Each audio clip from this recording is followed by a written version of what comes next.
Everyone expected her to scream. Everyone expected her to fight for every penny, to cry, to beg, to make a scene in that courtroom. Instead, Emily signed the divorce papers in complete silence. $10,000 for 12 years of marriage. $10,000 for giving up her career, her dreams, her entire identity. Her ex-husband Marcus laughed as she walked out with nothing but the clothes on her back. He whispered to his lawyer, These documents clearly demonstrate the finally defendant's broke intent her. to defraud the investors. The He was evidence is so irrefutable. sure Objection, he Your had Honor. won. This is pure But speculation here's and what highly Marcus prejudicial. did not And know. that is why the colors He did not blend. know that Emily had spent feels 3 like we finally years found our watching him, place. It really listening, does. documenting every lie, every hidden account, every secret transaction. He did not know that his own mother had been stealing millions from sick children, and Emily had the proof. He did not know that his mistress, Emily's best friend of 15 years, had just made a terrible mistake that would expose everything. And he definitely did not know who was waiting in that black car outside the courthouse. When Marcus saw Emily step into that vehicle, when he saw who was sitting inside, his smile disappeared, because in that moment, he realized something terrifying. Emily had not given up. She had just started playing. This is the story of a woman who lost everything and discovered she had been underestimated her entire life. A woman who turned her silence into a weapon.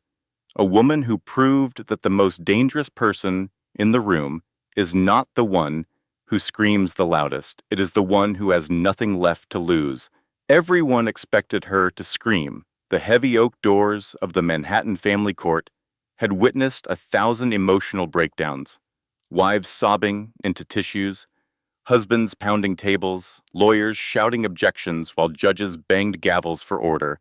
But today, courtroom 3B was silent. Emily Carter sat alone at the respondent's table. She wore a gray cardigan that had seen better days, purchased 3 years ago at a department store clearance rack. Her hands rested on the wooden surface, bare of jewelry. The diamond ring that once symbolized 12 years of marriage had been sold 2 months earlier just to pay for groceries. Across the aisle, her soon-to-be ex-husband, Marcus Sterling, sat sprawled in his chair like a king, surveying conquered territory. His Italian suit cost more than Emily's entire wardrobe. Beside him, his attorney Victoria Crane arranged documents with the precision of a surgeon preparing instruments for an operation she knew she would win. Judge Robert Harmon peered over his spectacles at Emily. His voice carried the weariness of a man who had presided over too many divorces to count. Mrs. Sterling, I must inform you that the terms presented by your husband are highly unfavorable. He is claiming full ownership of the marital home, the vacation property in the Hamptons, all business assets from Sterling Development, and both vehicles. He is offering a one-time settlement of $10,000. The courtroom held its breath. $10,000 for 12 years of marriage, for giving up her teaching career, for 2 miscarriages that broke her body and her spirit, for a decade of being told she was too sensitive, too emotional, too much and never enough. It was an insult wrapped in legal paperwork. Marcus leaned over to whisper something to Victoria. They both smiled. Emily heard the words anyway. He had never been good at whispering. Watch her fall apart, Marcus said. This is going to be entertaining. Emily stood up. The chair scraped against the floor. The sound echoed like a gunshot in the silent room. She reached into her purse, and Victoria tensed, ready to object to whatever evidence might emerge. But Emily did not pull out evidence. She pulled out a pen. I don't contest it, Emily said. Her voice was hoarse from weeks of not speaking, but steady as steel. Judge Harmon blinked. Excuse me? Mrs. Sterling, you understand you have rights to equitable distribution. You contributed to this marriage for over a decade. You are entitled to— I said I don't contest it. She walked to the bench with steps that echoed through the stunned silence. She took the document from the clerk. She found the signature line, Emily signed her name. Emily Carter, not Sterling. Never again Sterling. The ink was dark and final. Her hand did not shake. Her eyes did not water. She placed the pen down with a deliberate click. "Is that all, Your Honor?" The judge stammered something about the divorce being granted. Emily did not hear him. She was already turning around, already walking toward the heavy wooden doors that would lead her out of this courtroom and out of this marriage. She paused at the aisle. She looked at Marcus for the first time in months. He expected to see defeat. He expected tears, begging, perhaps a last desperate plea for a larger settlement. He wanted to see fear in her eyes, the fear of a 39-year-old woman with no job, no money, and no husband entering a brutal world. But Emily's eyes were dry. They were calm. They were the eyes of a woman who had already survived the worst thing that could happen to her. "Goodbye, Marcus. Enjoy the 10 grand, Emily," Marcus laughed. The sound was ugly, triumphant. "Try not to spend it all on cat food." She did not respond. She simply pushed open the doors and walked out. Outside, the weather had turned cruel. Gray clouds had ripped open, releasing a torrential downpour that hammered the streets of Manhattan. Wind whipped around the courthouse pillars, turning umbrellas inside out and sending pedestrians scrambling for cover. Emily stood on the courthouse steps. She had no umbrella. The rain soaked through her cardigan within seconds, plastering her brown hair to her face. She did not move. Marcus and Victoria emerged 5 minutes later, laughing like old friends at a cocktail party. "Did you see her face?" Marcus crowed, lighting a cigar under the shelter of the overhang. "She was completely mute, totally broken. God, I should have done this years ago." Victoria checked her phone. "You're a free man now, Mr. Sterling, and a wealthy one. She didn't even contest the business assets. That alone saved you $4 million. "She's an idiot," Marcus said, blowing smoke into the rain. "Always was. Content with being a housewife. No ambition, no spine. Look at her down there." They both looked. Emily stood at the bottom of the grand staircase, alone on the sidewalk. Rain streamed down her face. She looked small and pathetic against the gray Manhattan backdrop. "Should we offer her a ride to the subway?" Victoria asked with mock concern. "Let her walk," Marcus sneered. "Builds character." Then something unexpected happened. The traffic on the street seemed to part.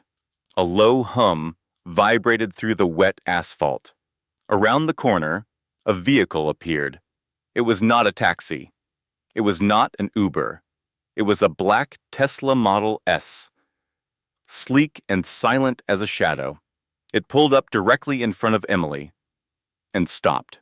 Marcus stopped laughing. The driver's window rolled down. A man's face appeared. He was handsome in a quiet way, with kind eyes and the first traces of gray at his temples. "Emily? Emily Carter?" Emily turned. For a moment, confusion flickered across her face, then recognition. Something shifted in her expression, something that looked almost like hope. "Julian? Julian Thorne? I was here for a patent hearing," the man said. "I saw you walk out. You looked like you could use a ride." Emily stood frozen in the rain. Marcus watched from the steps, his cigar forgotten. "Who the hell is that?" he muttered. Emily looked back at the courthouse. She looked at Marcus. And then she did something that made his blood run cold. She smiled. Not a defeated smile. Not a polite smile. A smile that said she knew something he did not. She got into the car. The door closed with a solid thunk. The Tesla pulled away from the curb, its electric engine humming softly, and disappeared into the Manhattan traffic. Marcus stood on the courthouse steps, rain blowing into his face, his expensive cigar ruined by the weather. Who was that? Victoria asked, frowning. Do you know him?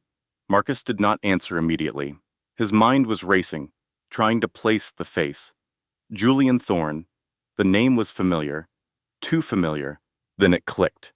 Julian Thorne, the tech entrepreneur who had sold his first company for $200 million before he turned 30. The man who now ran Thorne Innovations, a research firm valued at over $1 billion. The man whose face appeared regularly in Forbes and Wired magazine.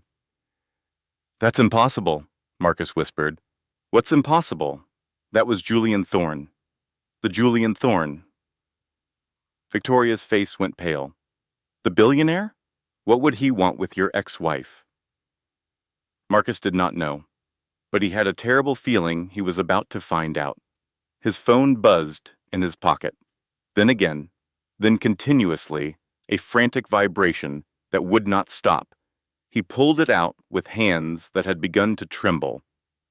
12 missed calls, all from his office. Something was very, very wrong. 72 hours earlier, the kitchen smelled like pot roast and betrayal. Emily stood at the stove, stirring a pot that did not need stirring, because it gave her hands something to do while her world collapsed. Behind her, on the granite countertop, Marcus's phone glowed with a notification he had forgotten to check before going upstairs to shower. She had not meant to look. 12 years of marriage had taught her to respect boundaries, even when those boundaries were not returned. But the phone had buzzed, and her eyes had drifted, and she had seen the name, Dave Golf. Marcus did not play golf. He called it a waste of time for men with no real business to conduct. There was no Dave. Her hands moved before her brain could stop them. She picked up the phone. She opened the thread. The messages loaded. 217 exchanges. Photos that made her stomach lurch. Voice notes she could not bring herself to play. A relationship documented in digital intimacy going back 3 years. 3 years. And then the contact photo loaded, and Emily understood why the world seemed to tilt sideways. It was Diane Marshall, her best friend since college, maid of honor at her wedding, the woman who had held her hand through 2 miscarriages, who had brought soup when Emily was too depressed to cook, who had listened to her fears about her marriage and promised that everything would be fine. Diane, wearing red lingerie, making a kissing face at the camera. The last message was from that morning. Last night was incredible. Can't wait for Saturday. Wear the red thing. Emily did not scream. She did not cry. She walked calmly to the bathroom, closed the door, and vomited until her ribs ached. Then she cleaned herself up. She fixed her makeup. She went back to the kitchen and put the phone exactly where she had found it. When Marcus came downstairs, freshly showered and smelling of expensive cologne, Emily smiled at him. Dinner's almost ready. He grunted acknowledgement and sat at the table, scrolling through his phone without looking up. How was golf with Dave? Emily asked, keeping her voice light. Good. Dave's working on his swing. She watched him eat. She watched him lie. She watched him finish his meal and push back from the table without a word of thanks, already heading to his home office to make calls. That night, Emily lay awake in their king-size bed, listening to Marcus snore beside her. She stared at the ceiling and made a decision. She would not confront him. Not yet. She would watch. She would listen. She would document. Her mother, Ruth, had told her something once, years ago, when Emily had called crying about another of Marcus's cruel comments. Ruth had said, "Baby, when someone shows you who they are, write it down, because later, when they're crying and apologizing, you'll need to remember what they did before they knew they got caught." Emily started keeping a journal that night. For 72 hours, she became a ghost in her own house. She noted dates and times. She photographed credit card statements. showing hotel charges on nights Marcus claimed to be working late. She screenshotted text messages. When Marcus left, his phone unattended, she thought she was building a case for confrontation. She thought she was preparing for the fight of her life. She was wrong. On the third day, Emily came home from the grocery store to find Marcus waiting in the living room. He was not alone. A man in a suit stood beside him, holding a manila envelope. "Emily," Marcus said. His voice was cold, businesslike. "This is Gerald Hayes, from Hayes and Associates. He has something for you." The man in the suit stepped forward. "Mrs. Sterling, you've been served." He handed her the envelope and walked out without another word. Emily opened it with numb fingers. Divorce papers, filed 3 days ago, the same day she had discovered the affair. Marcus had known. He had known she would find out, and he had filed first. He had been planning this for weeks, maybe months, while she cooked his dinners and washed his clothes and believed his lies. "You have 30 days to vacate the house," Marcus said. He was already turning away, already dismissing her. "My lawyer will be in touch about the terms. I'm being generous, Emily. $10,000 for 12 years.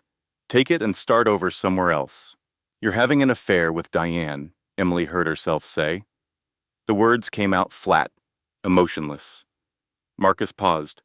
For a moment, something flickered across his face. Then it was gone, replaced by a smirk. "Diane, don't be ridiculous. You're imagining things again.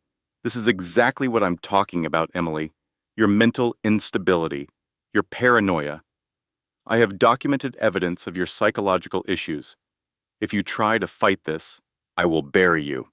He walked out of the room. A moment later, she heard the garage door open and his car pull away.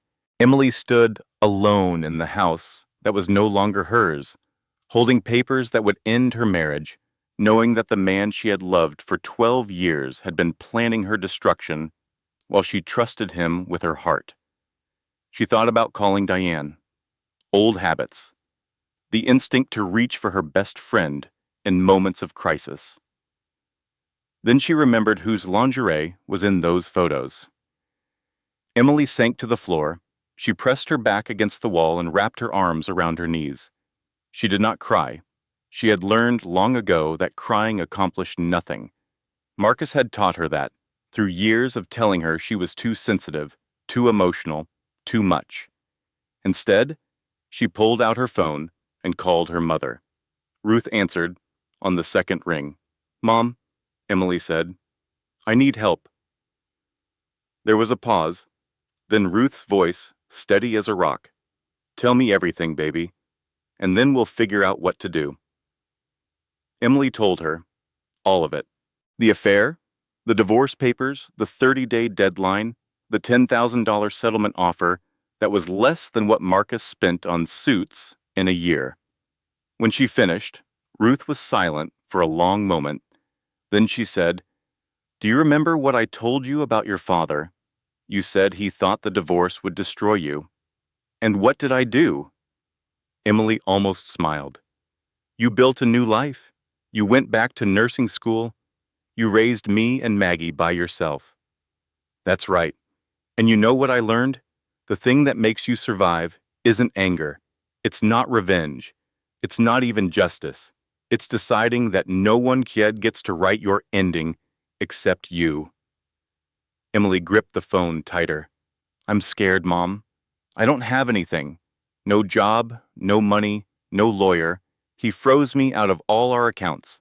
"Then you come home," Ruth said simply. "Your room is still here. It's got the same ugly wallpaper you picked when you were 14. You come home, and we figure this out together."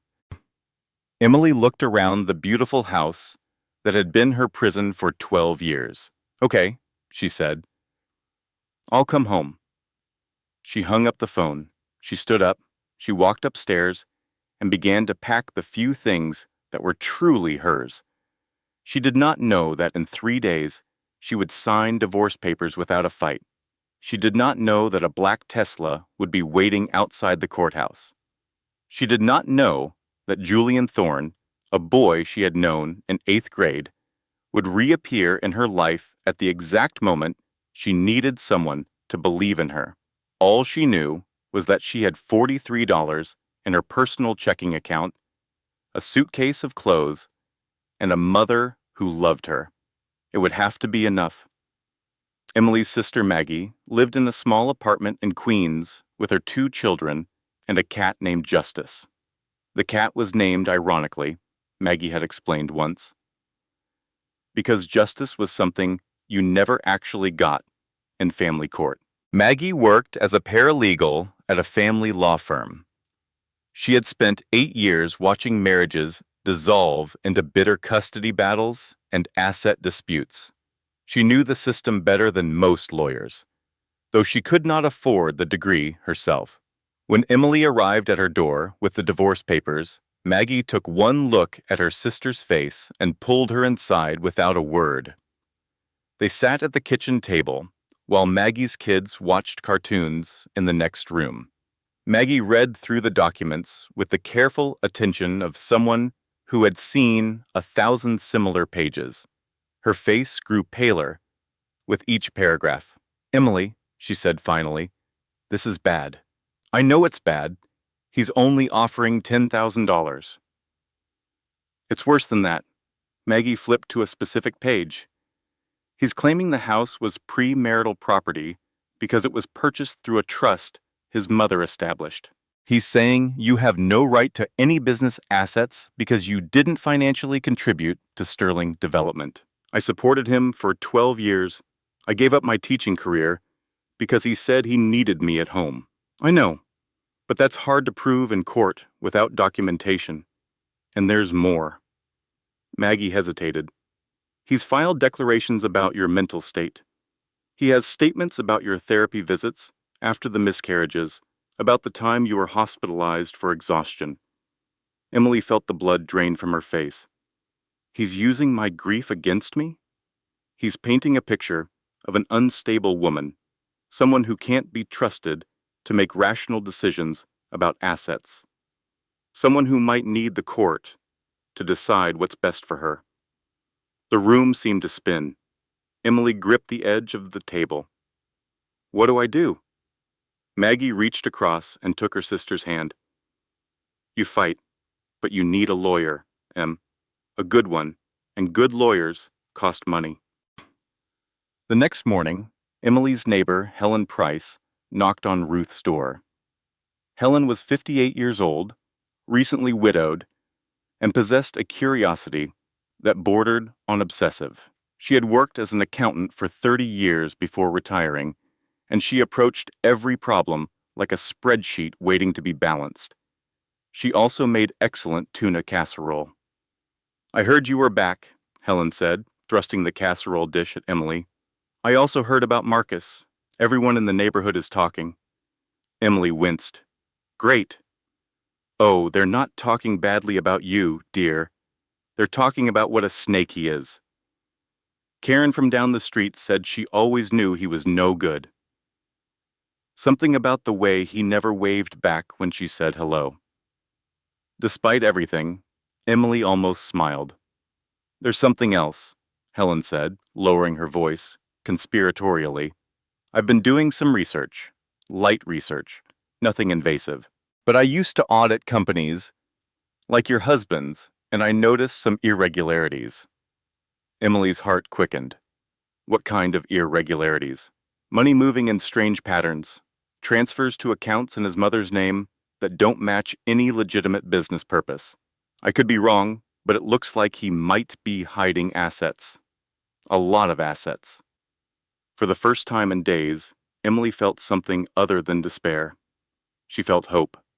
With Helen's preliminary findings and Maggie's legal guidance, Emily compiled her evidence: the affair documentation, the bank statement screenshots, Helen's financial analysis. She called a lawyer, Jennifer Walsh. Highly recommended by Maggie's firm, Jennifer reviewed everything and agreed to take the case at a reduced rate. "This is strong," Jennifer said during their first meeting. "Really strong. The hidden assets alone could invalidate his entire settlement proposal. We can counterfile. We can demand full financial disclosure. This changes everything. Emily walked out of that meeting feeling lighter than she had in weeks. She had evidence. She had a lawyer. She had a team of women supporting her. She thought she might actually win. That night, she slept soundly for the first time since finding those text messages. She woke to her phone buzzing frantically on the nightstand. 17 missed calls, all from her bank. With shaking hands, Emily logged into her account. Balance. $0.00. Everything was gone. The $43 she had carefully preserved. Gone. She called the bank in a panic.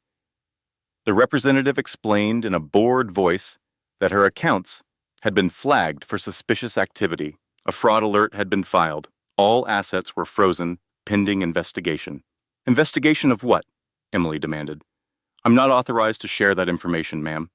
You'll need to speak with our fraud department during business hours. She hung up and immediately called Jennifer Walsh.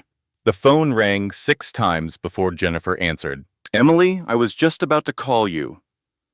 My bank account is frozen. Marcus did something. He filed some kind of fraud report. And now I can't access anything. Not even my $43. Emily. Jennifer's voice was tight. I have bad news. I'm going to have to withdraw from your case. The words did not register. What? I just received notice this morning. Sterling Development is a client of our firm, a major client. The conflict of interest means I can't represent you. I'm so sorry. But you said this was strong. You said we could win. I know what I said, but my hands are tied.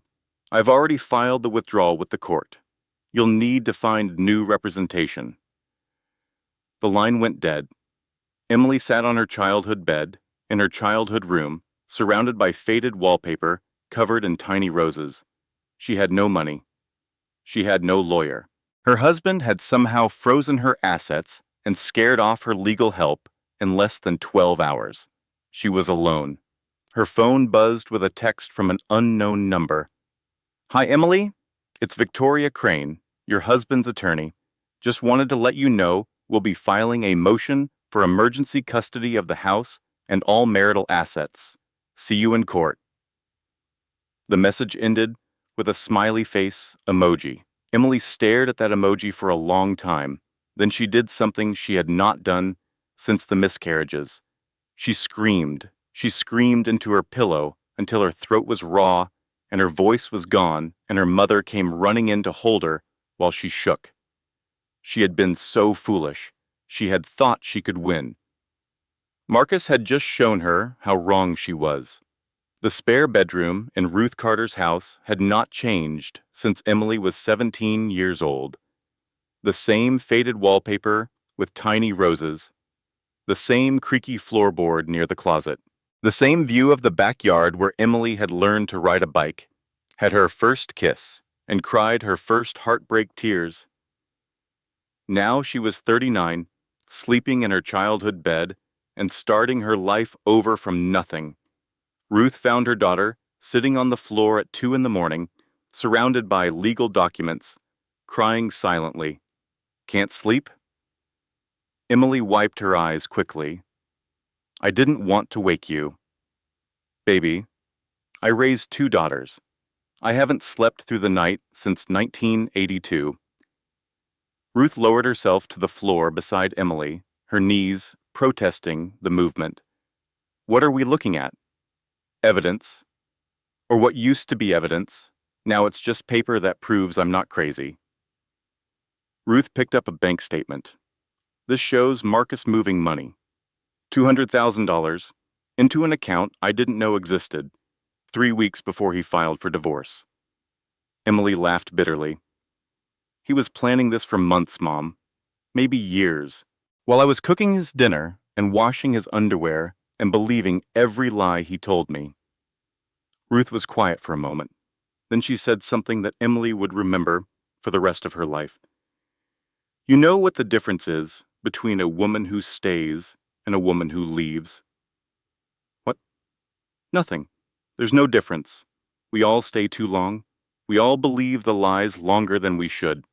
We all wake up one day and realize we've been living in a house that was on fire, and we didn't notice because he kept telling us it was just warm. Emily stared at her mother. You think I don't understand? Ruth continued. I stayed with your father for 11 years. 11 years of him telling me I was too loud, too opinionated, too difficult. 11 years of making myself smaller so he wouldn't get angry. And you know what finally made me leave? What? You. You were 6 years old. We were at the grocery store, and you dropped a jar of pickles.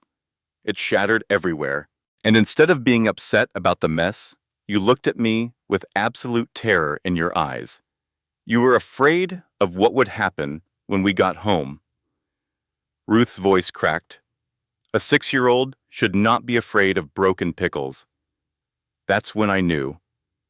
I was teaching you to be afraid. I was teaching you that love meant walking on eggshells. And I decided right there in the pickle aisle that I would rather be alone forever than teach my daughter that fear was normal. Emily was crying now. Real tears. The kind she had not allowed herself since this nightmare began. I wasted 12 years, Mom. No, you survived 12 years. There's a difference. Ruth took her daughter's hands.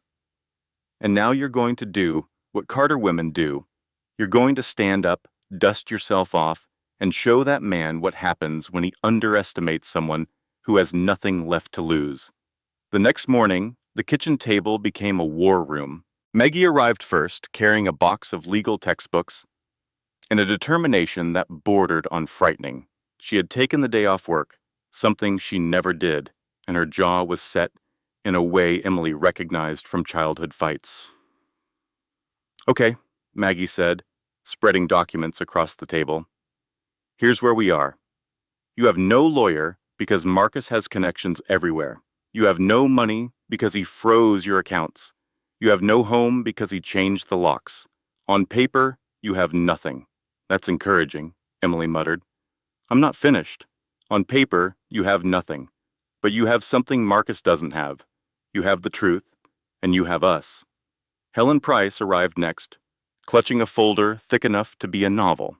I've been busy, Helen announced, settling into a chair with the satisfied air of a cat who had caught a particularly large mouse. Did you know that forensic accounting is really just organized snooping? I've been organized snooping for 40 years. Your husband's finances are a mess, and not the accidental kind. She spread her findings across the table. Shell companies in Delaware, transfers to offshore accounts, money moving through his mother's charitable foundation in ways that would make the IRS very interested. Helen tapped a specific document. He's been hiding assets for years. At least $2 million that should be part of your marital estate. Emily stared at the numbers. This is fraud. This is leverage, Maggie corrected. If he lied about assets in his divorce filing, that's perjury. If he's been moving money through a charity, that's potentially criminal. We don't just have evidence that he cheated on you. We have evidence that he's a criminal. Ruth poured coffee for everyone. So what's the plan? Maggie leaned forward. Emily represents herself, pro se. I can't go into court with her, but I can teach her everything I know. Every motion, every objection, every trick Victoria Crane might try. I don't know anything about law, Emily protested. You organized PTA fundraisers for 7 years. You managed household budgets that Marcus never even looked at. You coordinated volunteers and schedules and events while your husband took credit for being a genius. Maggie's voice was fierce. You're not stupid, Emily. You've never been stupid. He just spent 12 years making you believe you were. The words hit Emily like a physical force. 12 years of Marcus explaining things she already understood. 12 years of him interrupting her, talking over her, dismissing her opinions with a wave of his hand. 12 years of, let me handle it, Emily. You don't understand how these things work. She had believed him. She had actually believed she was less intelligent than a man who couldn't remember to put gas in his own car. "Okay," Emily said slowly. "Teach me everything." For the next week, Emily's life became a crash course in family law. Maggie drilled her on procedure until Emily could recite objection grounds in her sleep. Helen walked her through financial documents until the numbers started making sense. Ruth kept everyone fed and reminded Emily to sleep at least a few hours each night. It was exhausting.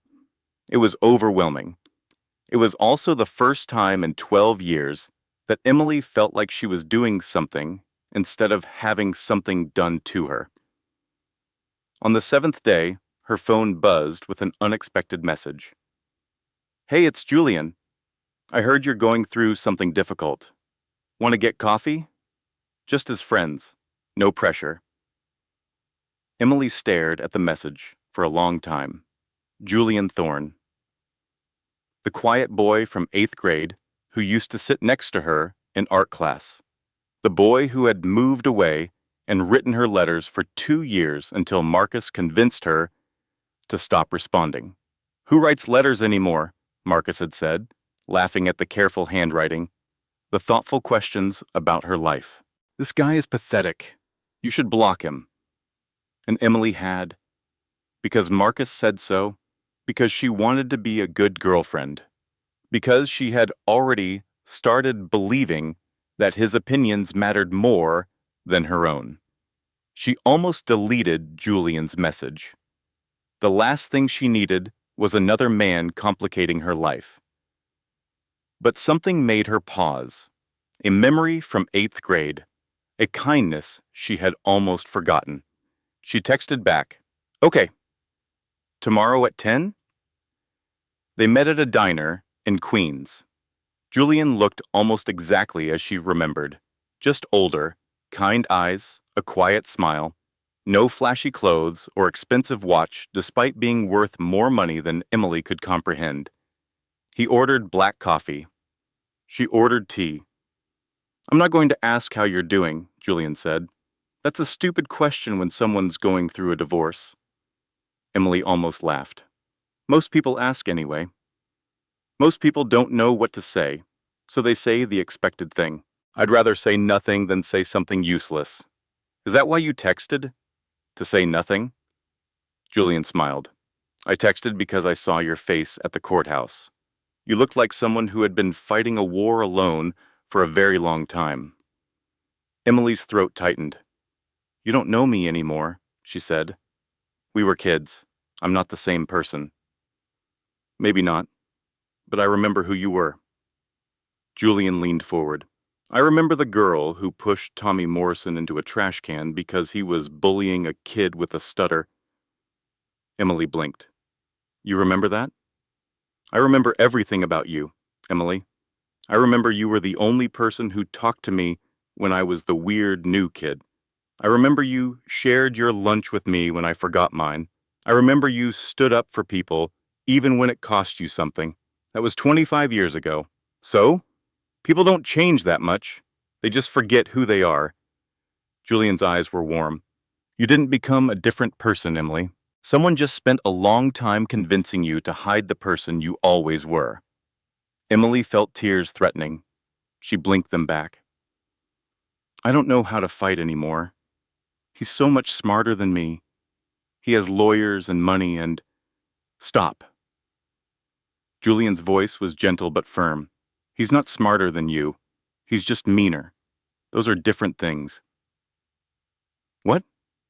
"Mean people seem smart because they're willing to do things that decent people won't do. They lie and manipulate and cheat, and when it works, everyone says they must be brilliant. But they're not brilliant. They're just cruel." Julian reached across the table and touched her hand. "You were always the smartest person I knew, Emily.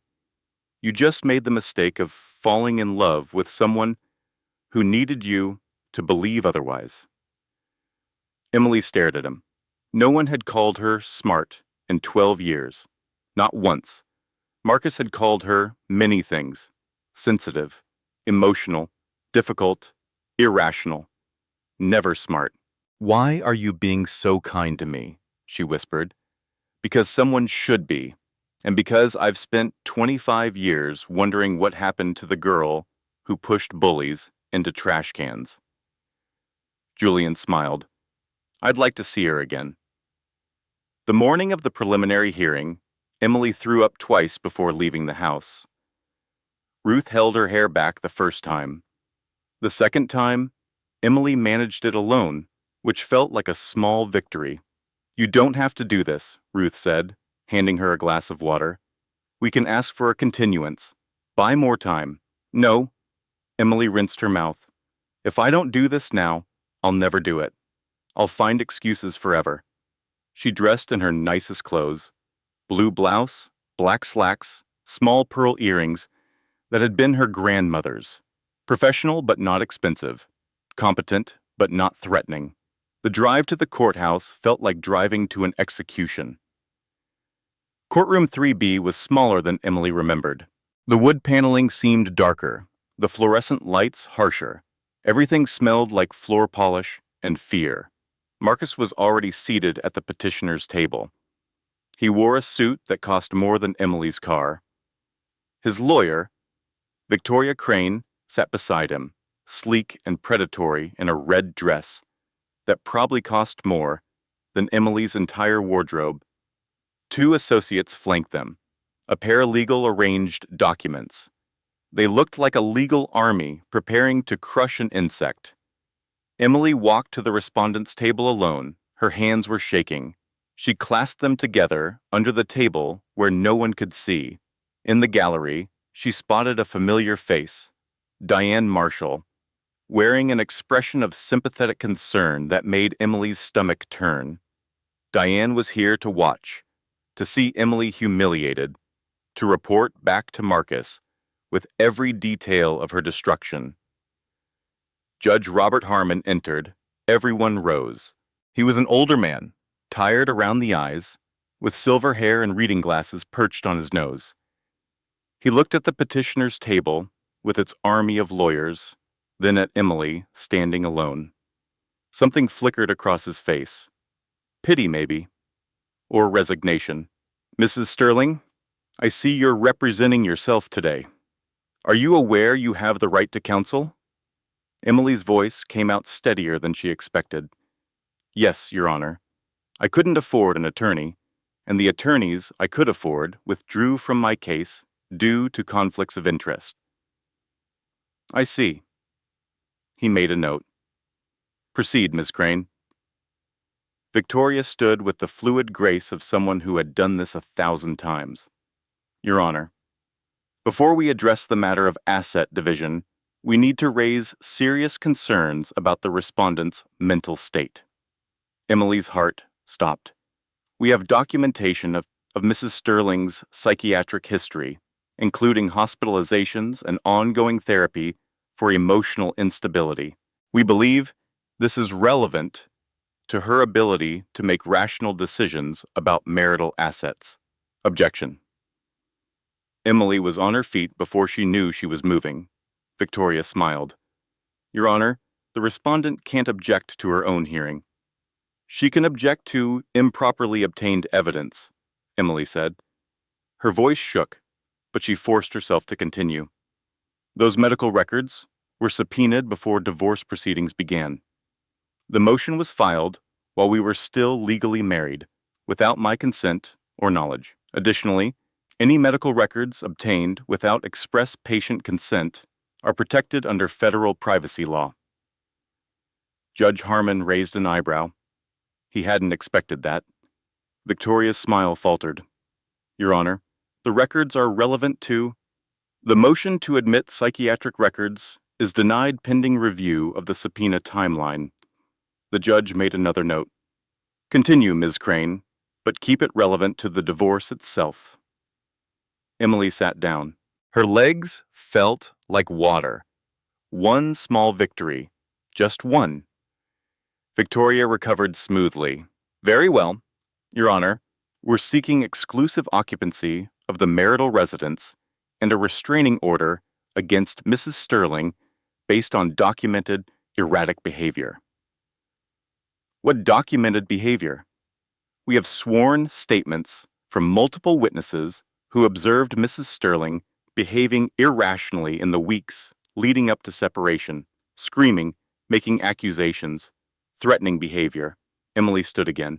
Your Honor, may I address these claims? The judge nodded. The behavior Mr. Sterling is referring to occurred on the day I discovered he was having a 3-year affair with my best friend. A murmur rippled through the courtroom. I admit I was upset. I cried. I asked my husband why he had lied to me for 3 years. His response was to tell me I was imagining things. For 3 days, he insisted the messages I saw didn't exist.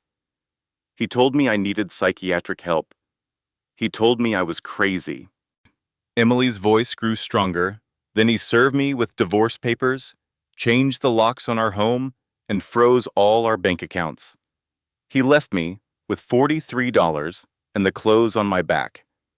If responding to betrayal with tears constitutes erratic behavior, Your Honor, then I'm guilty. But I believe any reasonable person would react the same way to discovering their entire marriage was a lie. Silence. Marcus shifted in his seat. For the first time, he looked uncomfortable. Judge Harmon studied Emily for a long moment. The motion for a restraining order is denied. I see no evidence of threatening behavior toward Mr. Sterling. He turned to Victoria. The motion for exclusive occupancy is also denied pending the full hearing. I'm ordering Mr. Sterling to restore Mrs. Sterling's access to one joint bank account immediately. Emily felt something loosen in her chest. Furthermore, I'm scheduling the full hearing for 60 days from today. Both parties will provide complete financial disclosure at that time. And Ms. Crane? The judge's voice hardened. I expect those disclosures to be accurate and complete. I don't appreciate games in my courtroom. Court was adjourned. Emily gathered her papers with trembling hands. She had survived. More than survived. She had actually won a few points. She was halfway to the door when Diane intercepted her. Emily, wait. Please. Emily stopped, but didn't turn around. I know you hate me, Diane said. Her voice quivered with practiced emotion. But I need you to understand. Marcus told me your marriage was over. He said you two were separated. He said you didn't love each other anymore. I never would have... Stop. Emily finally turned. Diane's face was arranged in an expression of wounded innocence. The same expression she had used 100 times over 15 years of friendship. The same expression that had convinced Emily to forgive small betrayals, overlook little cruelties, excuse behaviors that should have been warnings. I'm not going to stand here and listen to you pretend you're a victim, Emily said quietly. You knew we weren't separated. You were at my house for dinner 2 weeks before I found those messages. You hugged me. You told me I looked tired and should take better care of myself. Diane's face flickered. You sat across from me and complimented my cooking while you were sleeping with my husband. You listened to me talk about my marriage while you were planning how to take my life. Emily shook her head. I don't hate you, Diane. Hating you would require me to still think of you as human. Emily, that's not what I feel is pity, because in 2 years, maybe 3, Marcus will get bored with you. He'll find someone younger, someone more impressed by his money, someone who doesn't know his tricks yet. And when that happens, he'll do to you exactly what he's doing to me. Emily leaned closer. The difference is, when your turn comes, you won't have anyone to hold your hand, because you burned that bridge when you set fire to my life. She walked away without looking back. That night, Emily checked the bank account the judge had ordered unfrozen. Her hands were still shaking with residual adrenaline as she logged in. Balance, $0.00. She stared at the number. Refreshed the page, checked again. Zero. Marcus had emptied the account. Legally, technically, within hours of the hearing. The judge had ordered access restored, but he hadn't ordered the money protected. Victoria Crane was very good at her job. Emily's phone buzzed. A news notification. Local developer Sterling accuses estranged wife of harassment campaign. She clicked the link with numb fingers. The article was worse than she could have imagined. There was a photo of her from Facebook, one Diane had taken at her birthday party last year. Emily looked exhausted in the picture, mid-laugh, hair messy. Out of context, she looked unhinged. The quotes were from anonymous sources close to the family. Emily recognized Diane's phrasing in every sentence. She's been unstable for years. We tried to help her, but she refused treatment. Marcus did everything he could to support her. Her phone started buzzing with messages, old friends from book club, PTA mothers, people she hadn't spoken to in months, all suddenly interested in her mental state. Emily, I saw the news. Are you okay? I always knew something was wrong with you. I'm praying for you and Marcus. Marriage is so hard. Call me if you need to talk. I'm here for you. That last message was from a woman who had stopped inviting Emily to coffee dates 3 years ago. Emily had never understood why until now. How long had Diane been poisoning these relationships? How many friendships had she sabotaged?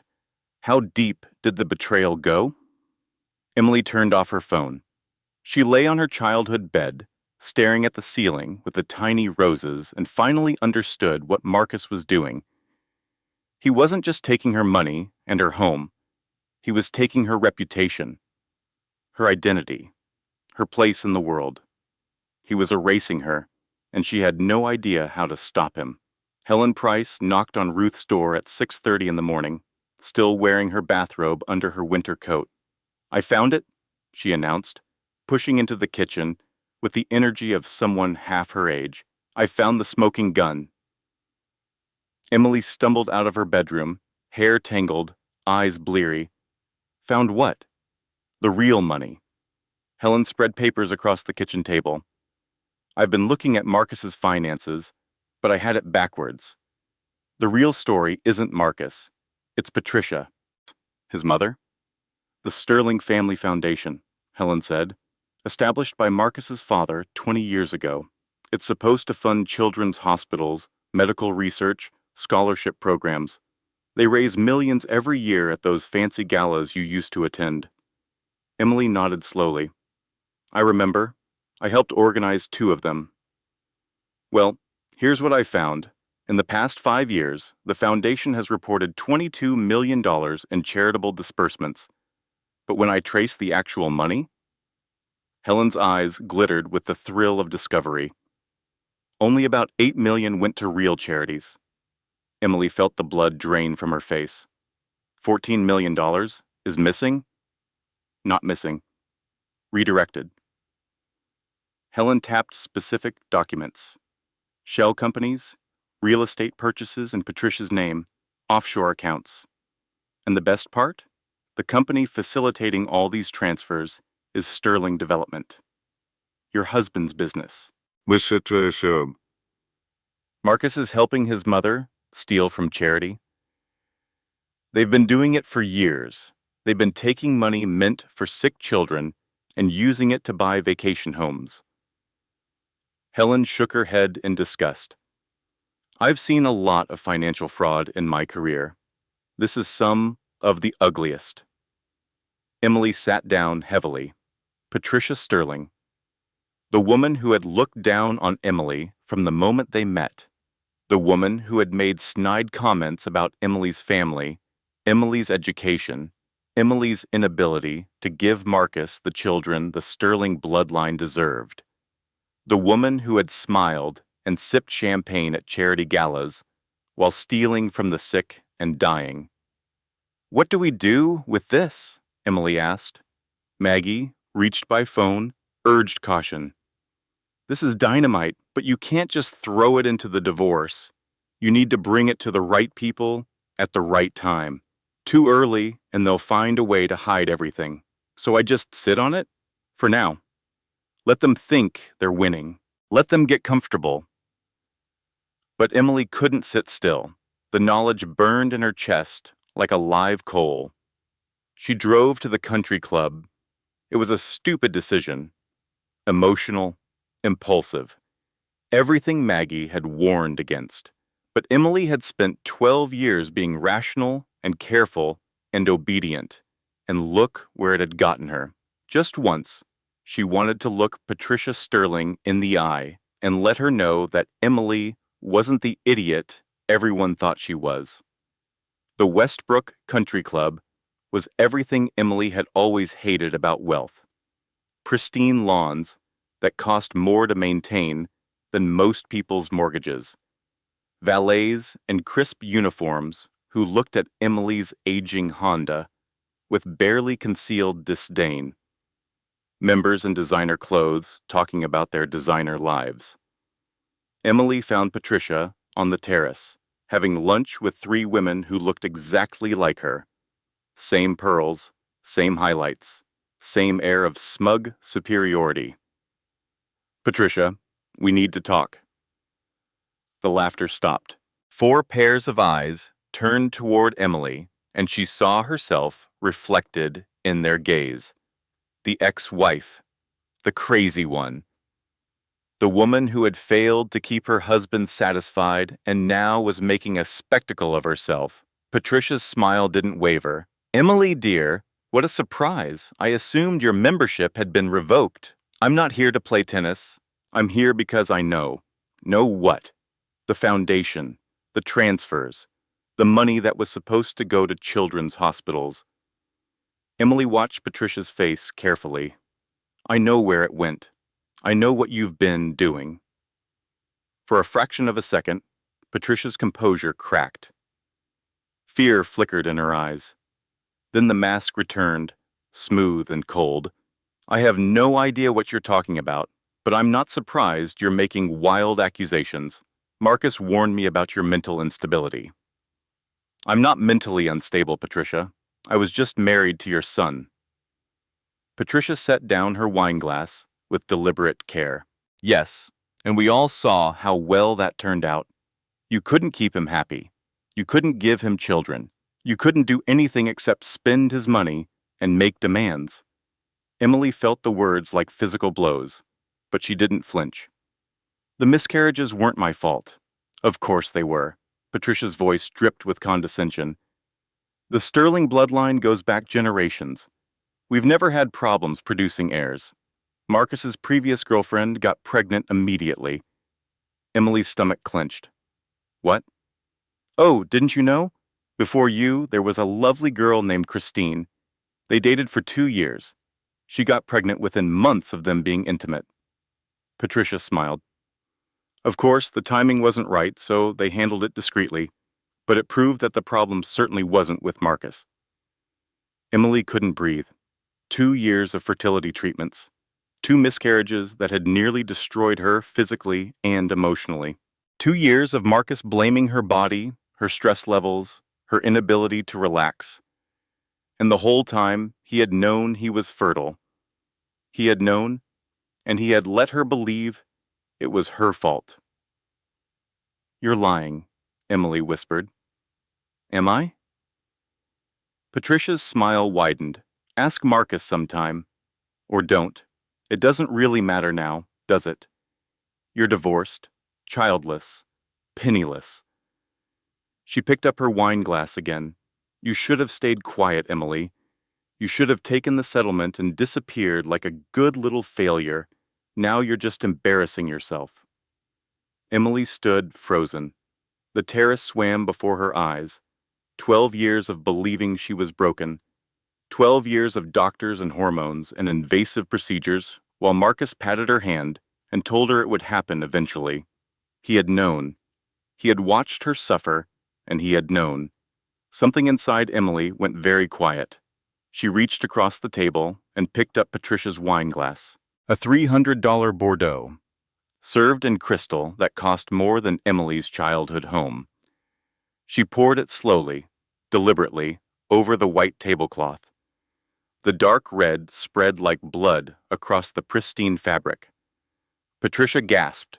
Her friends shrieked. "Oops," Emily said. "Another episode." She turned and walked away. Behind her, she heard Patricia calling for the manager, demanding someone remove that woman from the premises immediately. Emily didn't look back. It wasn't strategic. It wasn't smart. It would probably come back to haunt her in court.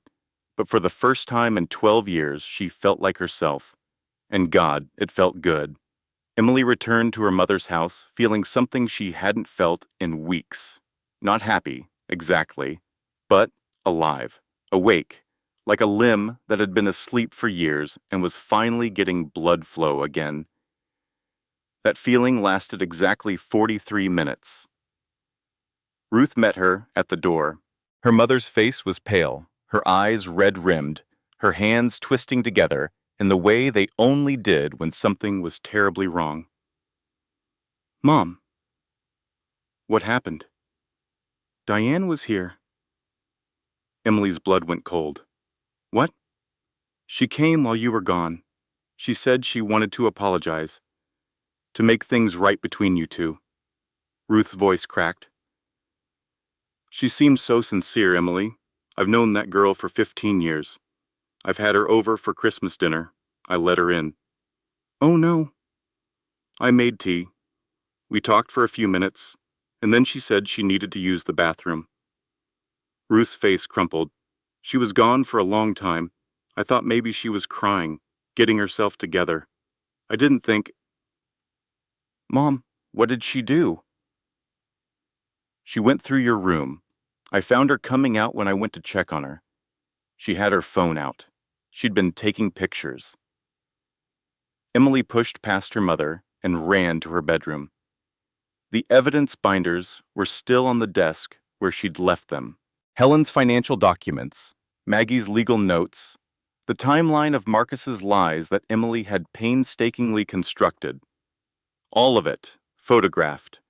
All of it in Diane's body phone. All of it probably already forwarded to Marcus and Victoria Crane. "I'm so sorry, baby. I'm so sorry. I didn't know. She seemed so—" "It's not your fault, Mom." Emily's voice sounded far away. "It's mine. I should have been more careful." She called Maggie. "They have copies of everything," she said without preamble. "Diane came here pretending to apologize and photographed all our evidence." Maggie was silent for a long moment. "Okay, this is bad, but it's not over. They have copies, but we have originals. And they don't know that we know what they took." "It gets worse." Helen's voice crackled through the speaker. She'd been patched in. "I just got an alert. Marcus filed an emergency motion with the court an hour ago. He's claiming Emily fabricated the financial evidence. He's using Diane's photos to show that Emily had access to sensitive documents she shouldn't have had. That's insane. The evidence is real. But now it looks suspicious. A bitter ex-wife with binders full of accusations? It's easy to spin that as obsession." Helen paused. "There's more, Emily. The motion also accuses you of harassment. They're attaching your visit to the country club today. Patricia is claiming you made threats." Emily's legs gave out. She sat heavily on the bed. The first catastrophe. Her phone buzzed with a new notification. More court documents. She opened them with hands that had gone numb. Marcus wasn't just claiming harassment. He was seeking full custody of Bailey.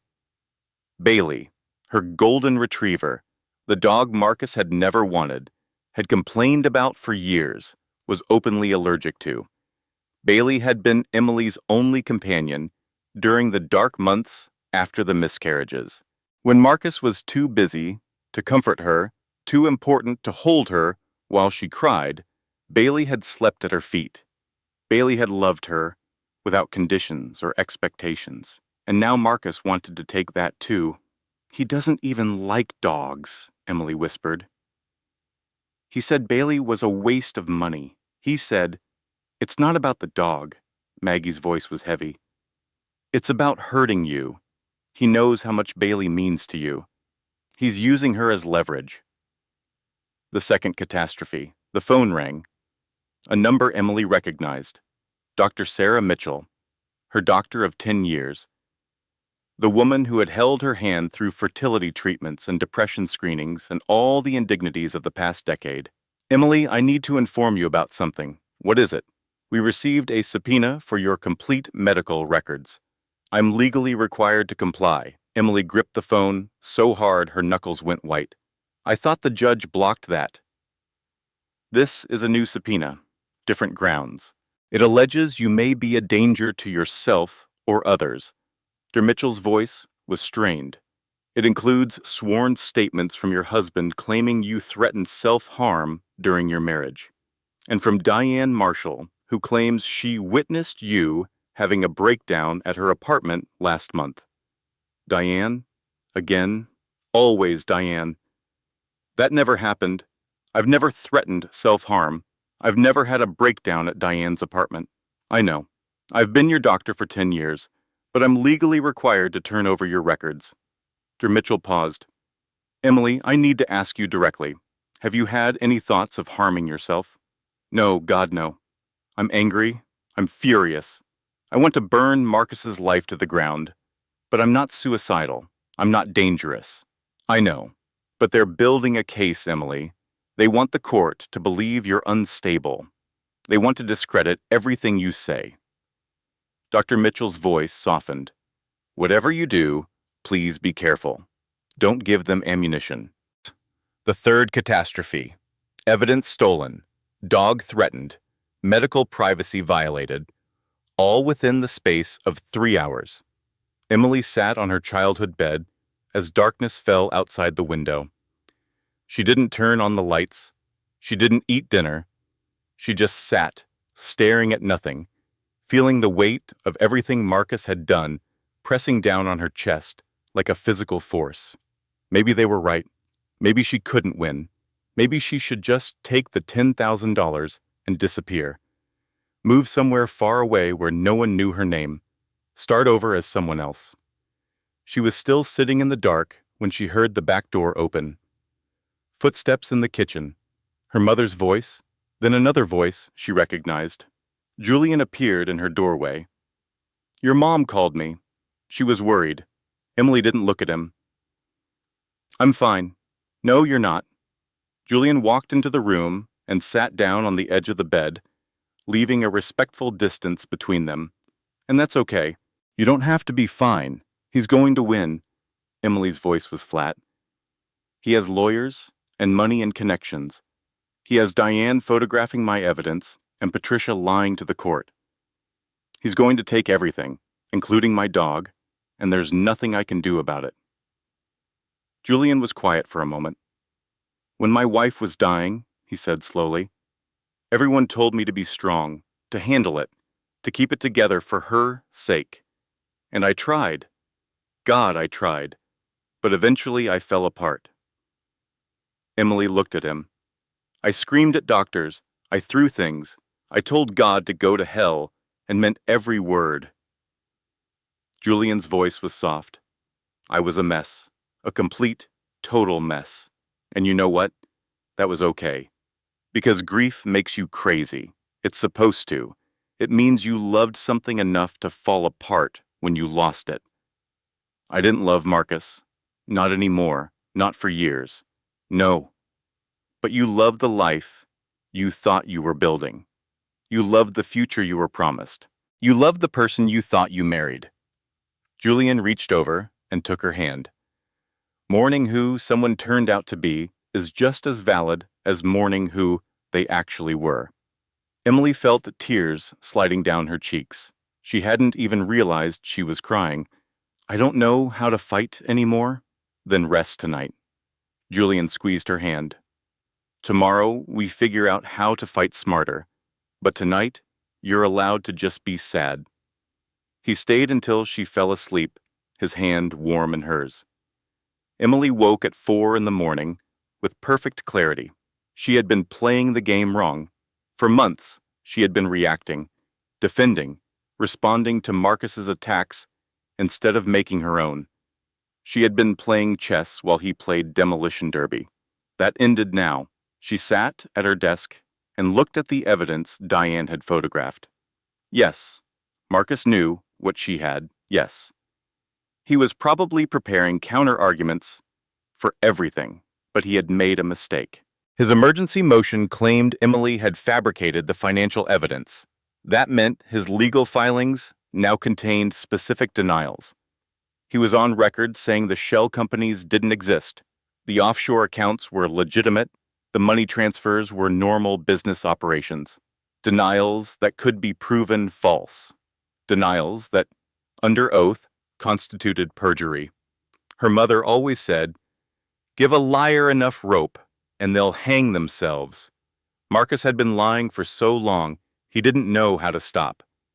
Every lie he told was another knot in the noose. Emily called Maggie at 6 a.m. "I have an idea. It's 6 in the morning, Em." "I know, but I figured something out." Emily's voice was steady. "We stop fighting. We surrender." "What?" "Marcus wants the house? Fine, he can have it. The business assets? Fine. All of it. I'll file a motion accepting all his terms. I just want Bailey and the $10,000. "Emily, that's insane. You're entitled to half of everything." "I know, but here's the thing. If I agree to his demands, it triggers a formal asset disclosure. He's legally required to list every account, every property, every investment, under penalty of perjury." Maggie was quiet. "And when his disclosure doesn't match Helen's evidence," Emily continued, "when the shell companies and offshore accounts don't appear on his sworn statement, then we have him for fraud and perjury." "Exactly. He's already on record denying everything. Now we make him swear to those denials under oath, and then we prove he lied." Maggie laughed, a sound of surprised admiration. "Emily Carter, you devious woman, that's actually brilliant." Emily filed her motion the next day. She agreed to all of Marcus's demands, the house, the vehicles, the business assets, all of it. She asked only for her personal belongings, her dog, and the original settlement.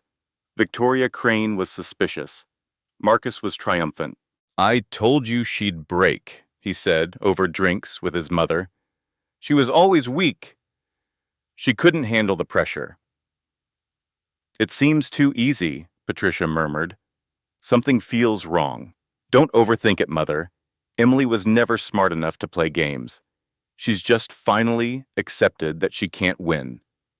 But Victoria Crane had not built her reputation by underestimating opponents. Something about Emily's sudden surrender nagged at her. She reviewed the asset disclosure Marcus had provided. She questioned him carefully about every account, every transfer, every business arrangement. Marcus assured her everything was legitimate. Everything was documented. There was nothing to hide. He was lying, of course.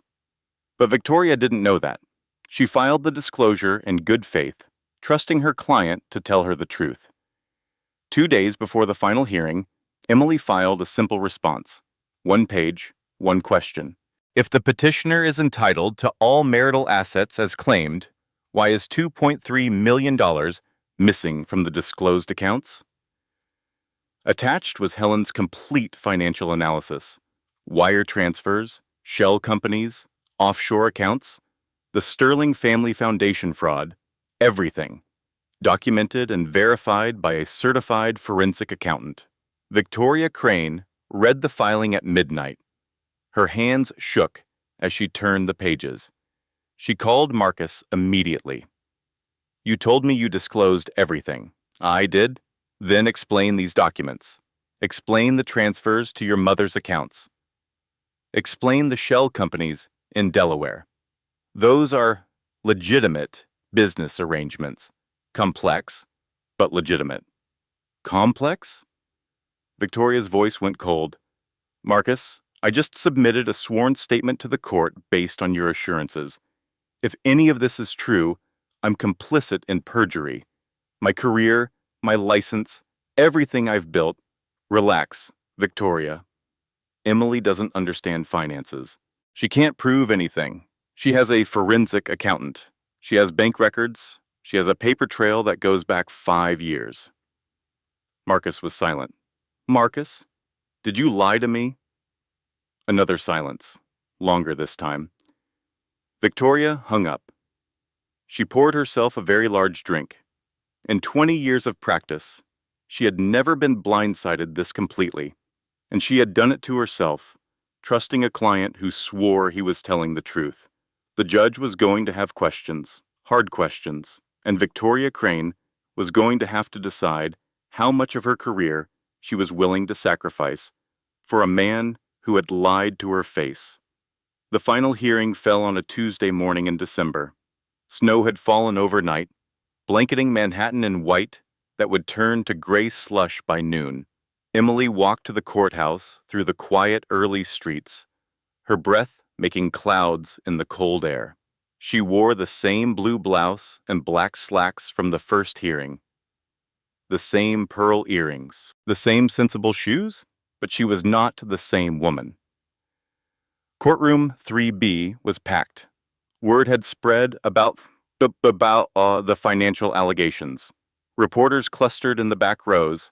Former friends of both parties had come to watch.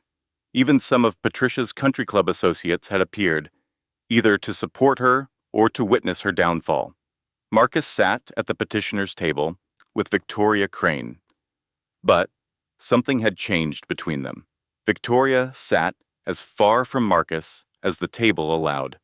Her expression was closed, professional, distant. She knows, Emily realized. She knows he lied to her, and she's trying to decide whether to throw him under the bus.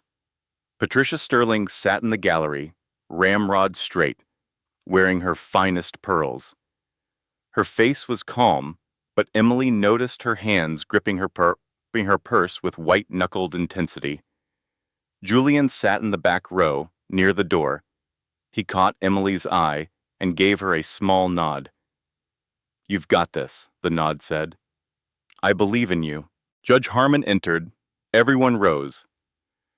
"Before we proceed with the final disposition of this matter," the judge said, settling into his chair, "I need to address some serious irregularities in the petitioner's financial disclosures." Marcus stiffened. "Mr. Sterling, are you aware that the sworn statements you submitted to this court appear to contain significant discrepancies when compared to independent financial analysis?" Victoria stood before Marcus could speak. "Your Honor, if I may, my client has informed me that there may be some complexity in his business arrangements that were not fully captured in our initial disclosure. We'd like to request a brief continuance to—" "No continuances." The judge's voice was sharp. "This case has already dragged on long enough. Mr. Sterling, you submitted a sworn statement listing all marital assets. Do you stand by that statement?" Marcus glanced at Victoria. She gave an almost imperceptible shake of her head. "Your Honor," Marcus said carefully, "I submitted what I believed to be accurate information at the time. That's not what I asked. Do you stand by the statement?" There may have been some accounts that were inadvertently omitted." Inadvertently omitted. The judge made a note. "Let's explore that. Mrs. Sterling, you may proceed with your evidence." Emily stood. Her heart was pounding, but her hands were steady. "Your Honor, I have here documentation of 4 bank accounts not included in Mr. Sterling's disclosure. The combined balance of these accounts is approximately $2.3 million. She handed the documents to the clerk, who passed them to the judge. "I also have records of 18 wire transfers over the past 3 years, moving money from Sterling Development to shell companies that exist only on paper. These companies are registered to Mr. Sterling's mother, Patricia Sterling, and appear to have no business purpose other than concealing assets. Patricia stood up in the gallery. "This is outrageous. I'll sue for defamation." "Sit down, Mrs. Sterling." The judge's voice cut like a knife. "Or you will be removed from my courtroom and held in contempt." Patricia sat. Her face had gone from pale to ashen. Emily continued, "Finally, Your Honor, I have evidence that Sterling Development has been facilitating fraudulent transfers from the Sterling Family Foundation, a registered charity. Money designated for children's hospitals has instead been used to purchase personal real estate and fund private accounts." The courtroom erupted. Reporters began typing furiously. The gallery buzzed with shocked whispers. Judge Harmon banged his gavel. "Order. Order in the court." Marcus was on his feet. "This is lies. All of it. She fabricated everything because she's bitter about the divorce. Mr. Sterling, sit down." "No. I won't sit down while this woman destroys my reputation with fake documents and—" "Mr. Sterling, I am warning you. She's crazy. Everyone knows she's crazy. I have her medical records. I have witnesses. She's mentally unstable and— Mr. Sterling, you will sit down and be quiet, or I will have you removed from this courtroom in handcuffs." Marcus sat. His face was red. His hands were shaking. The composed businessman was gone, replaced by something Emily had seen many times in private, but never in public. The real Marcus. The one who screamed when he didn't get his way, the one who threw things when he was angry, the one who had spent 12 years convincing her she was the problem. "Mrs. Sterling," the judge said, "do you have anything else?" "Just one thing, Your Honor." Emily pulled out her phone. "I have a recording, made legally in this state, which allows one-party consent. A recording of Mr. Sterling and Diane Marshall discussing their strategy to, quote, make me look crazy so no one believes her evidence." She played the recording. The courtroom was silent as Marcus's voice filled the room. "She still thinks Diane is her friend. It's pathetic. Just keep her distracted. Once the divorce is final, I'll be free of her forever. And if she finds the accounts?" "She won't. Emily doesn't understand finances. She never did." Diane's laugh. "She told me last week that she missed you, that she hoped you two could work things out. She actually cried." "Good. Let her cry. Let her think she has a chance. By the time she realizes what's happening, it'll be too late." The recording ended. Marcus sat frozen. His face had drained of all color. In the gallery, Diana Marshall slipped out a side door, not looking at anyone. "Your Honor," Emily said quietly, "I'm not asking for revenge. I'm not asking for more than my fair share. I'm asking for the truth.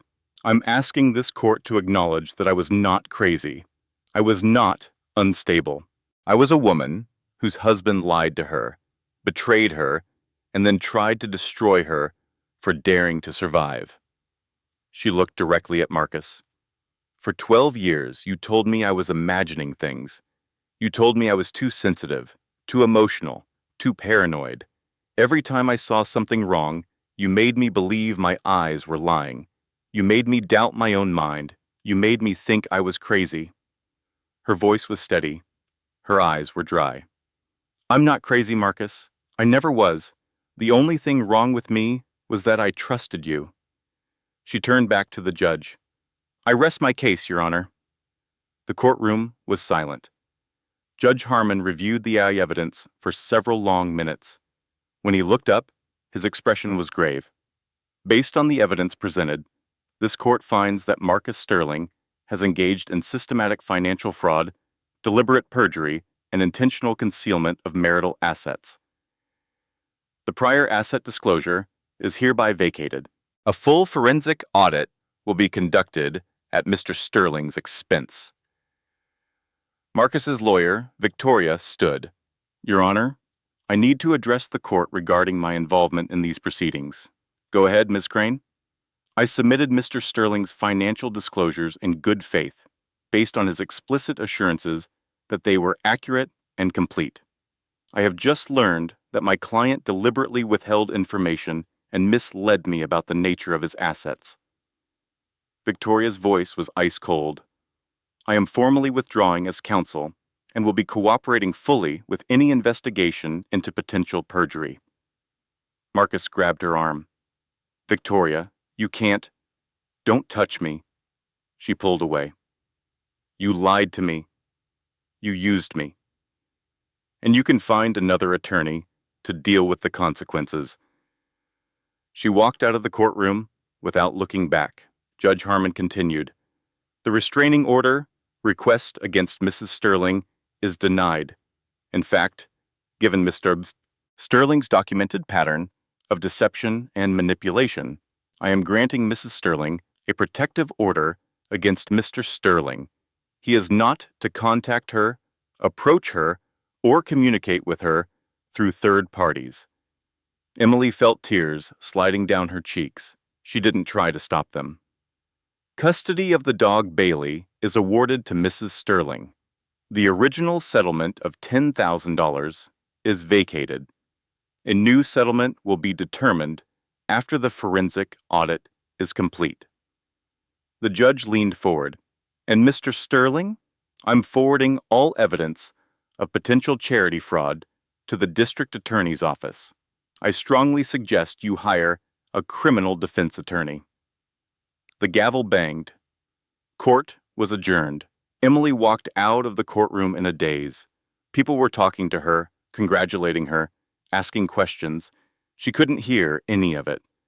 Patricia Sterling intercepted her in the hallway. You think you've won? Patricia hissed. Her perfect composure was gone, replaced by something ugly and desperate. You have nothing. You're still poor. You're still alone. You're still the woman who couldn't give my son a child. Emily stopped. She looked at Patricia Sterling. Really looked at her. She saw a woman who had spent her whole life valuing the wrong things. Money, status, appearances. A woman who had stolen from sick children to maintain her lifestyle. A woman who had raised a son to believe that cruelty was strength and manipulation was intelligence. She saw a woman who had already lost and didn't even know it yet.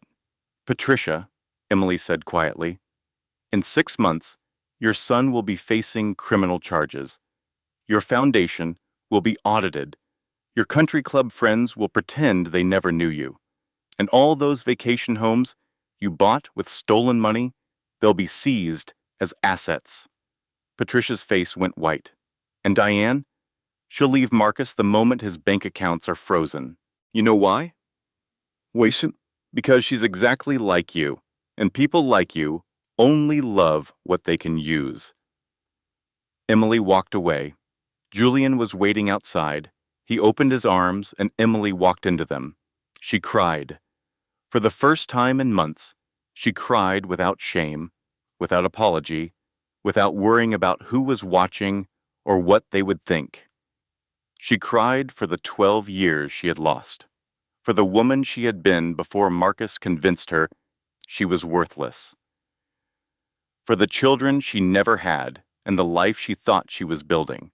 She cried until she had nothing left, and then finally, she felt something new, peace. 6 months later.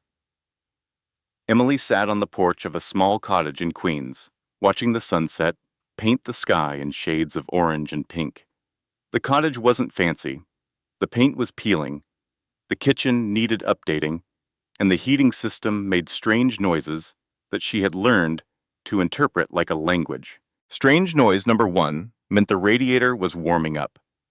Strange noise number 2 meant she should check the pilot light. Strange noise number 3 remained a mystery, but it hadn't caused any problems yet. The cottage was not perfect, but it was hers. Bailey lay at her feet, golden fur warm against her ankles. The dog had been returned to her within a week of the hearing.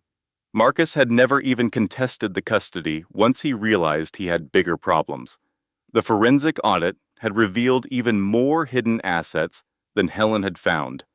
The final settlement, after legal fees and accountants and months of negotiations, had left Emily with $43,000. $43,000 for 12 years of marriage.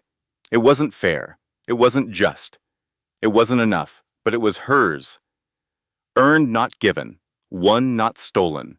And that mattered more than the amount. Marcus was facing criminal charges. The district attorney had taken a personal interest after the foundation fraud became public. $14 million stolen from sick children made for compelling headlines. Patricia Sterling had been forced to resign from every charity board in the city. Her country club had quietly asked her not to renew her membership. Her vacation homes were frozen pending the investigation. Diane Marshall had left Marcus within a week of his indictment. Emily had heard she moved to Florida with a real estate agent she met at a bar. She felt nothing about this information. Diane had become irrelevant, a character from a past life that Emily had closed the book on. The front door opened behind her. Ruth emerged with 2 cups of tea. "Penny for your thoughts?" Emily smiled. "I was thinking about the last time I felt this peaceful." "When was that?" "I can't remember. Maybe never." Ruth sat down in the other porch chair, the one Emily had bought at a yard sale, specifically because her mother complained about not having a comfortable place to sit during her Sunday visits.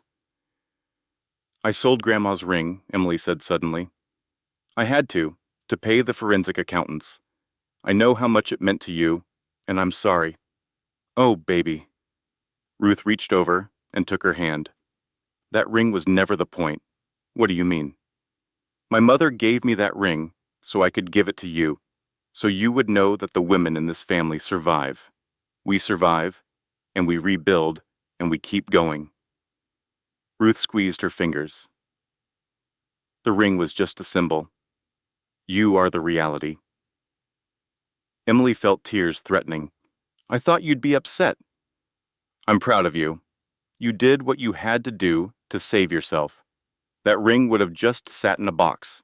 You turned it into freedom." They sat in comfortable silence, watching the last light fade from the sky. "How are things with Julian?" Ruth asked eventually. "Slow? Good. He's patient." "He'd better be. You're worth waiting for." Emily smiled. She and Julian weren't officially together. She wasn't ready for that. After 12 years of losing herself in someone else's expectations, she needed time to figure out who she was on her own. But Julian understood. He showed up for Sunday dinners and Tuesday coffee dates. He texted her funny articles and called when he said he would. He never pushed, never demanded, never made her feel like she owed him anything. It was such a simple thing, being with someone who didn't make her feel like she was constantly failing. Such a simple thing, and yet it had taken her 40 years to find it. Maggie arrived with her kids. Helen appeared with her casserole and a stack of magazines she thought Emily might like. The small cottage filled with noise and laughter and the smell of food cooking. This was Emily's family now. Not the picture-perfect, sterling Christmas cards she had posed for year after year. Not the country club galas and charity events where everyone smiled and said the right things and hid their knives. This was real. Messy and loud and imperfect, and absolutely real. After dinner, when the dishes were done and Maggie had taken her kids home, Emily slipped out to the porch again. The stars were emerging. The air was cool, but not cold. Julian found her there. "You okay?" "Yeah." Emily leaned against the porch railing. "I was just thinking about what comes next." "What do you want to come next?" "I want to teach again." The words came out before she could second-guess them. "I gave up teaching because Marcus said he needed me at home, but I loved it. I loved watching kids discover that they could create something beautiful. Then you should do it. It's been 12 years. I'd have to get recertified, take classes, start at the bottom. So?" Emily looked at him. "So I'm 40 years old. Isn't it too late to start over? Julian was quiet for a moment. Then he said something that Emily would remember for the rest of her life. My wife was diagnosed with cancer at 35. The doctors gave her 2 years. She spent those 2 years doing everything she'd been putting off. She learned to paint. She took a cooking class. She started writing a novel. He paused. She told me once that her only regret was waiting for the right time, waiting until she felt ready, waiting for permission that no one could give her. Emily's throat tightened. You're not too old to start over, Emily. You're exactly the right age, because you finally know what matters. The next morning, Emily drove to the elementary school, where she had taught before Marcus convinced her to quit. There was a help wanted sign in the window. She sat in her car for 10 minutes, gathering courage. 12 years was a long time. The world had changed. She had changed. What if she couldn't do it anymore? What if she had forgotten everything she once knew? Then she thought about Ruth, going back to nursing school at 40 with 2 kids and no husband. She thought about Maggie, raising her children alone while working full-time and still finding energy to help her sister fight. She thought about all the Carter women who had been knocked down and gotten back up. Emily walked into the school. She asked to speak with the principal. She filled out an application. She explained the 12-year gap on her resume honestly. I left teaching to support my husband's career. That marriage ended. Now I want to do what I love again. The principal nodded. We'll be in touch. 3 weeks later, Emily stood in front of a classroom of 3rd graders. Good morning, everyone. My name is Ms. Carter. I'm going to be your art teacher this year. 20 small faces looked up at her with curiosity and hope. Art is about seeing, Emily told them. Really seeing, not just looking at something and thinking, you know what it is, but looking deeper. Looking at the shadows and the light. Looking at the shapes you didn't notice before. She picked up a pencil. Art is also about making mistakes. Every artist makes mistakes. The difference between a good artist and a bad artist isn't that the good artist never messes up. It's that the good artist keeps going anyway. She drew a line on the paper, then another, a simple sketch taking shape. Someone told me once that I wasn't smart enough to understand complicated things. For a long time, I believed them. I stopped trusting myself. I stopped trying new things because I was afraid of failing. The children watched her, silent. But here's what I learned. The people who tell you that you can't, they're usually afraid that you can, and the only way to prove them wrong is to try anyway.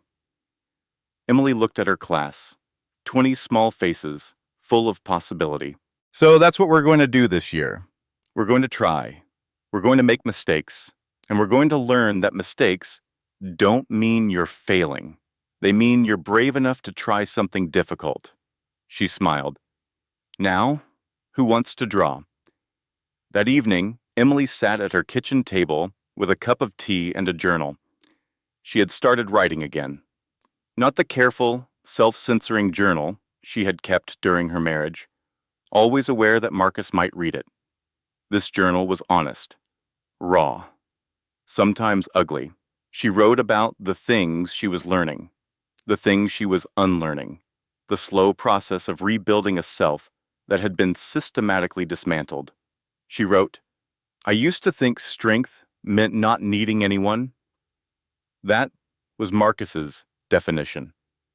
He called me weak because I wanted connection, support, love.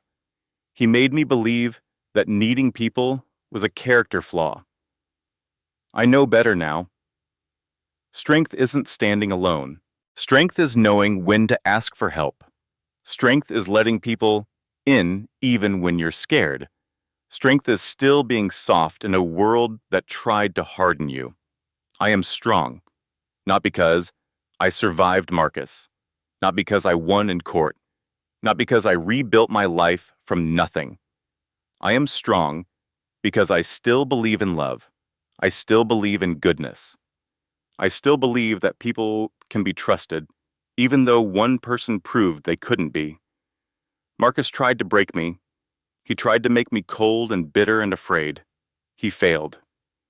And that is my victory, not the money, not the settlement, not watching him face criminal charges.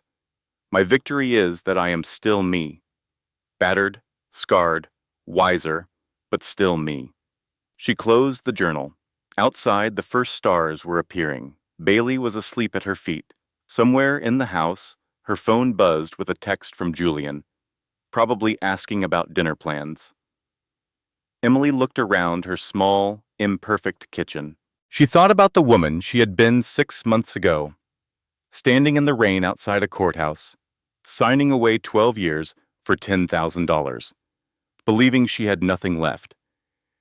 She had been wrong. She had everything that mattered: family who loved her, friends who supported her, work that fulfilled her, and slowly, carefully, the beginning of something new with a man who saw her clearly and loved what he saw. Some endings are not endings at all. They are beginnings you did not see coming. Marcus had thought he was erasing her. He had thought he was writing her out of the story, reducing her to a footnote in his narrative of success, but the story was never about him. It was about a woman who lost everything and discovered something she did not know she had: a voice, her voice. And now that she had found it, she was never going to be silent again.